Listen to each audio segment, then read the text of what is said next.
We have next speaker,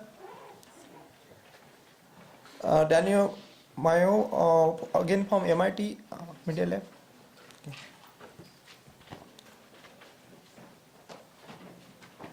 You are? Okay. A talk on privacy informer and automatic privacy description generator for mobile apps. Okay. Hi everyone. My name is Daniela.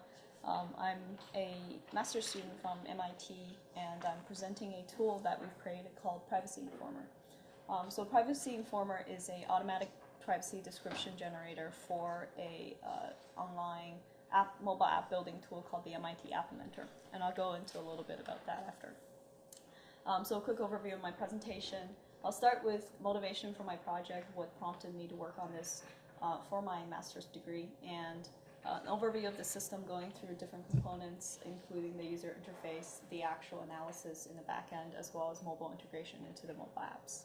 And then I performed a exploratory user study as an initial evaluation of the prototype system we have, as well as a policy discussion regarding how this tool impacts the privacy world for mobile apps, and finally conclusion and future work. So the motivation for the project mainly came from the lack of privacy tools that exist for mobile apps, which is still a maturing and growing field. Mobile privacy policies do provide one method to inform users of certain privacy implications of the application, but they're currently long and difficult to understand, and they're made mostly for legal purposes rather than for the benefits of the end users for mobile apps.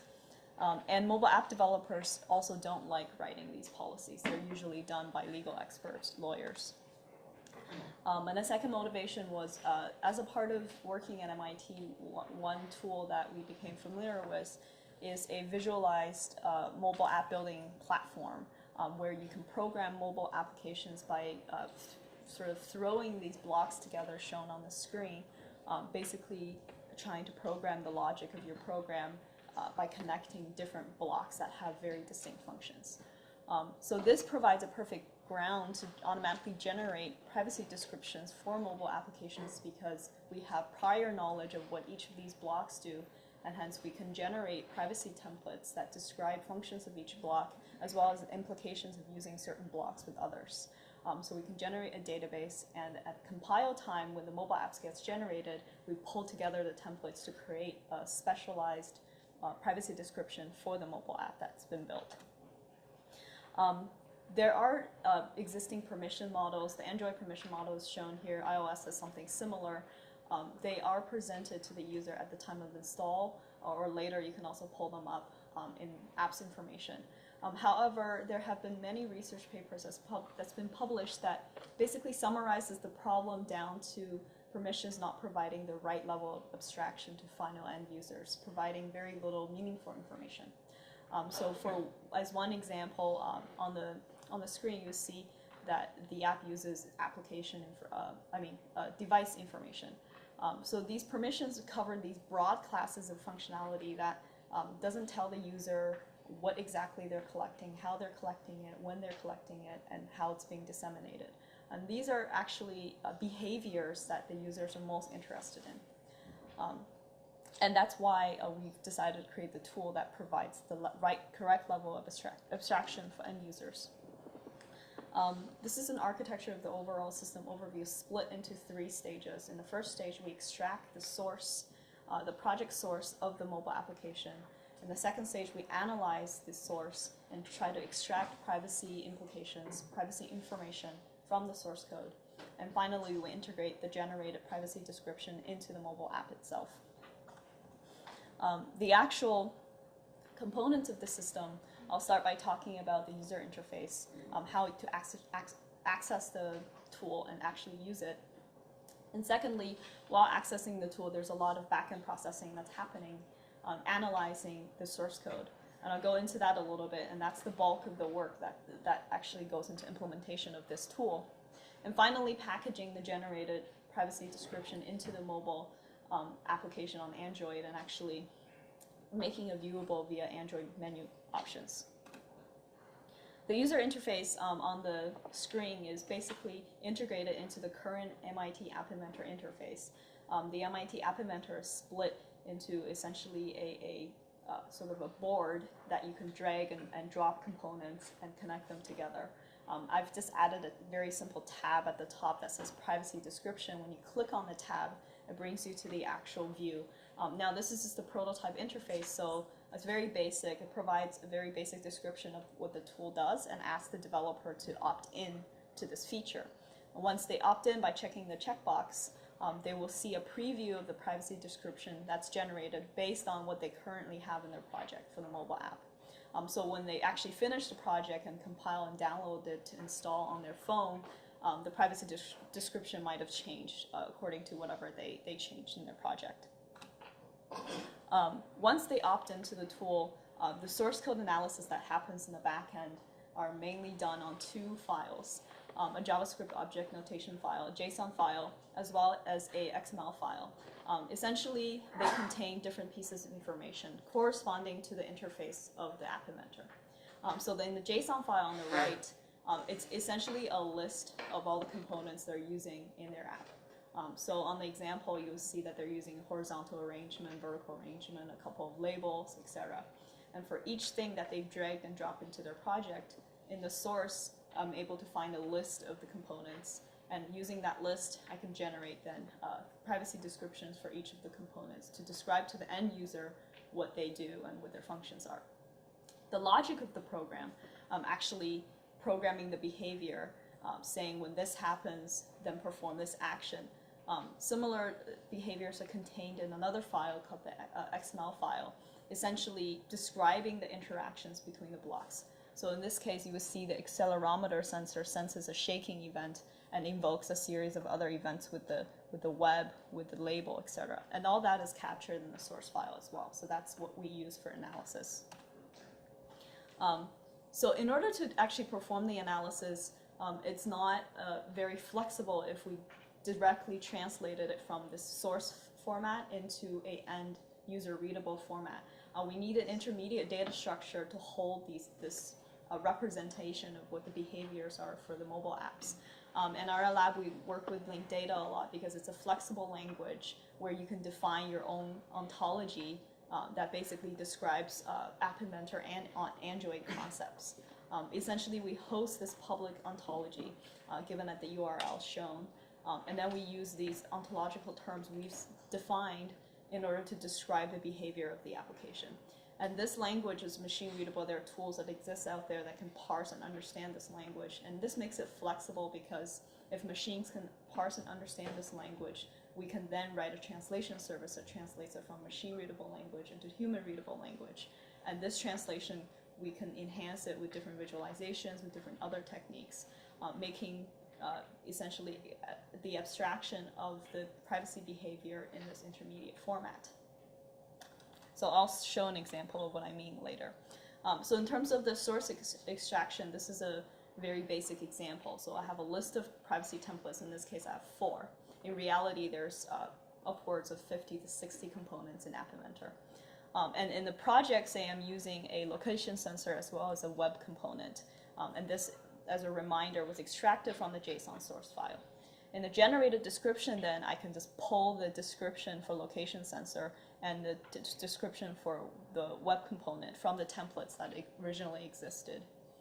And templates generally contain information that's static, so you don't have to update the templates very much. Usually they just describe what the components do. As for the more dynamic part of the analysis, you have to look at the actual behavior of the application. In this case, it's captured in a pairwise interaction. So the accelerometer sensing event, shaking event, actually triggers a series of other actions. So in this case, there's a few interactions that are captured here. Using the word connects to, we can describe the relationship between accelerometer shaking event connects to the web component's post-text method. And the post-text method in turn connects to the location sensor's latitude property. And by inference, that means the accelerometer shaking event also connects to the property of location sensor. So during this way, we basically exhaustively capture all the behaviors that happens in a mobile application. And certain For example, the web component actually extracts data and sends it off the phone, externally to the phone. So that method itself, that interaction itself, can be identified as potentially privacy leaking. And I'll highlight how that's different from usual interactions. So the translation stage I talked about. How do we translate from this machine-readable language, which is shown at the top, to something that the humans can understand? So we did a very simple translation process, basically a one-to-one mapping, essentially translates to the basic HTML sentence per interaction. So in this case, the accelerometer shaking event connects to web components post text method. That just translates to something like when the device shakes, web component sends data off the phone. And this is done for every single interaction that occurs in the mobile app. Of course, as a part of future work, which I will talk about, you can actually annotate these translation processes so that the end result is maybe easily understandable. You can insert graphics or icons, etc., so that it's not just blocks of text for the user to read. And then the privacy leaking interactions, the interactions that specifically send data off your phone, essentially potentially privacy leaking, is highlighted in red. So while the user might be interested in all interactions, what's going on with the app? What is the app doing with my data?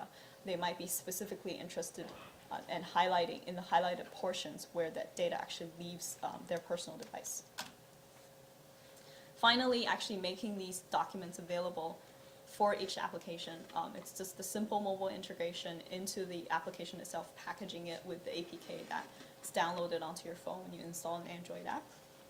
And you can access it via the Android menu option where you just select privacy description, and it will show you the HTML formatted privacy description for that application. Just for future extension purposes, we also include the machine-readable version of the privacy description with the application itself. Then that could be used as a part of the future work and extension to, for example, do privacy filtering. So as an example, I want to use a social networking messaging app. So maybe I can go to the Google Play Store, search for an app that allows me to message my friends without explicitly disclosing my location. Right now, there's no easy way for the application to identify whether or not it collects location or not, other than the developer explicitly saying, I do collect location, I do not.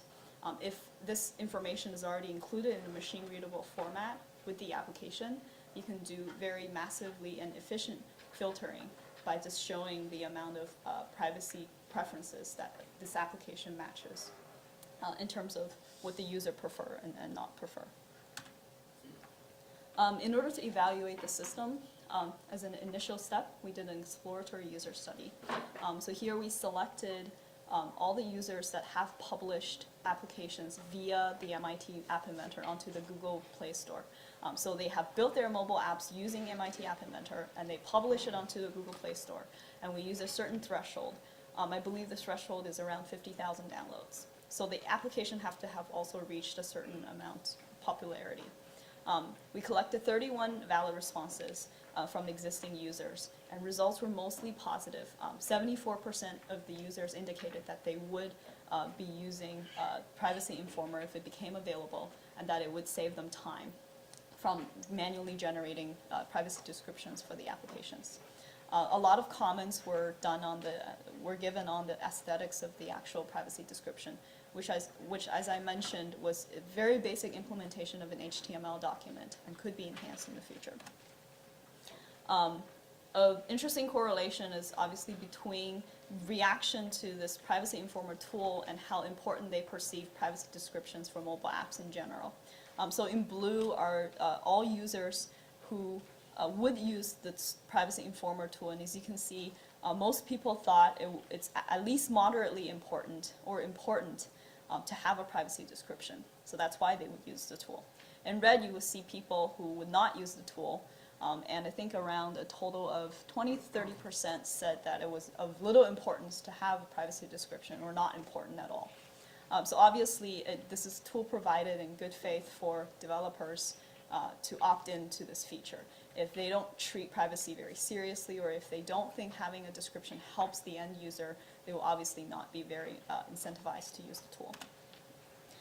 And as just a very basic validation of the tool, most people thought it would take around 1 to 2 hours to write a privacy document similar to the one that Privacy Informer provides them automatically.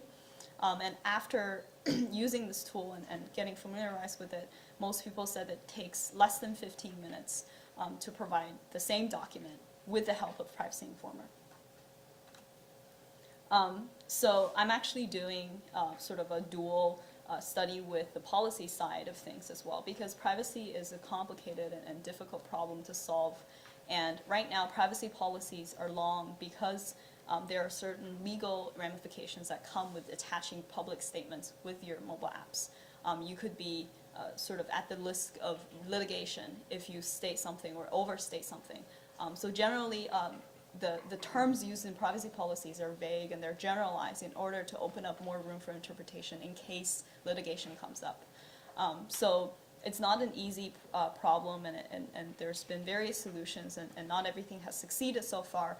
But one thing from my research so far is perhaps the law should also create a safe harbor for developers that want to be transparent about their mobile apps, but do not have the necessary legal expertise to write a very well-rounded privacy policy. So the safe harbor should be created for these people who want to present privacy statements to their users without the fear of being litigated later on.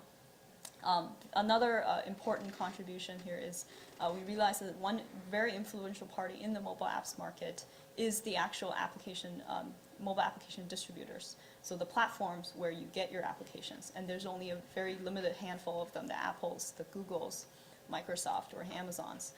The people who actually host the web stores, I think regulatory agencies so far have been focused on what the end application developers should do.